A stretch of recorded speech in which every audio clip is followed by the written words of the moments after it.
உங்கள் தந்திவன் தொலைக்காட்சியில் சாணக்கிய தந்திரம் தினமும் இரவு 8 மணிக்கு காண தவறாதீர்கள்.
அதிமுகவில் சிவில் வழக்குகள் நடைபெற்று வருவதால் அந்த சிவில் வழக்குகள் முடியும் வரை இரட்டை இலை சின்னத்தை ஒதுக்கக்கூடாது என்று தேர்தல் ஆணையத்தில் கொடுக்கப்பட்ட மனு உயர்நீதிமன்ற உத்தரவுப்படி இப்போது இபிஎஸ் மற்றும் ஓபிஎஸ் உள்ளிட்டோருக்கு தேர்தல் ஆணையம் நோட்டீஸ் அனுப்பியிருக்கிறது.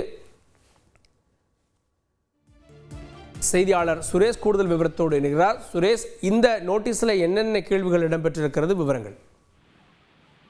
வணக்கம். அதாவது நிலுவையில் இருக்கக்கூடிய உரிமையியல் வழக்குகள் முடிவுக்கு வரும் வரை அதிமுகவுக்கு இரட்டை இலை சின்னம் ஒதுக்கக்கூடாது என்று தேர்தல் ஆணையத்துக்கு அளித்த மனுவை பரிசீலிக்க வேண்டும் என்ற கோரிக்கையுடன் திண்டுக்கல்லை சேர்ந்த சூரியமூர்த்தி என்பவர் உயர்நீதிமன்றத்தில் வழக்கு தாக்கல் செய்திருந்தார்.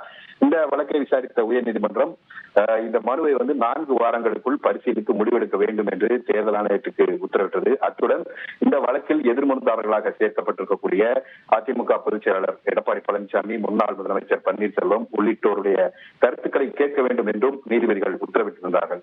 இந்த பின்னணியில் இது சம்பந்தமாக வரும் 19ஆம் தேதிக்குள் எழுத்துப்பூர்வமான பதிலை அளிக்க வேண்டும் என்று அதிமுக பொதுச் செயலாளர் எடப்பாடி பழனிசாமி மற்றும் முன்னாள் முதல்வர் பன்னீர்செல்வம் உள்ளிட்டோருக்கு தேர்தல் ஆணையம் நோட்டீஸ் அனுப்பியிருக்கிறது. அது மட்டுமல்லாமல் டிசம்பர் 23ஆம் தேதி டெல்லியில் இருக்கக்கூடிய தேர்தல் ஆணையத்தில் நேரில் ஆஜராகி விளக்கம் அளிக்க வேண்டும் என்றும் இவர்களுக்கு தேர்தல் ஆணையம் நோட்டீஸ் அனுப்பியிருக்கிறது. தேர்தல் ஆணையம் சார்பில் இபிஎஸ் மற்றும் ஓபிஎஸ் உள்ளிட்டோருக்கு நோட்டீஸ் அனுப்பப்பட்டிருக்கிறது. சிவில் வழக்குகள் முடியும் வரை இரட்டை இலை சின்னத்தை ஒதுக்கக்கூடாது அப்படின்னு சூரியமூர்த்தி அப்படின்ற ஒரு வழக்கு தொடர்ந்திருந்தார். அதன் பிறகு அந்த மனு மேலே தேர்தல் ஆணையம் நடவடிக்கை எடுக்கலை அப்படின்னு அவர் வழக்கு தொடர்ந்திருந்தார். மீண்டும் இது பற்றிய உத்தரவை உயர்நீதிமன்றம் வழங்கியது. அதனால் சூரியமூர்த்தி, ஓபிஎஸ் உள்ளிட்டோரிடம் கருத்து கேட்க வேண்டும்னு ஏற்கனவே உயர்நீதிமன்றம் சொல்லியிருந்த அடிப்படையில் இப்போது தேர்தல் ஆணையம் நோட்டீஸை அனுப்பியிருக்கிறது.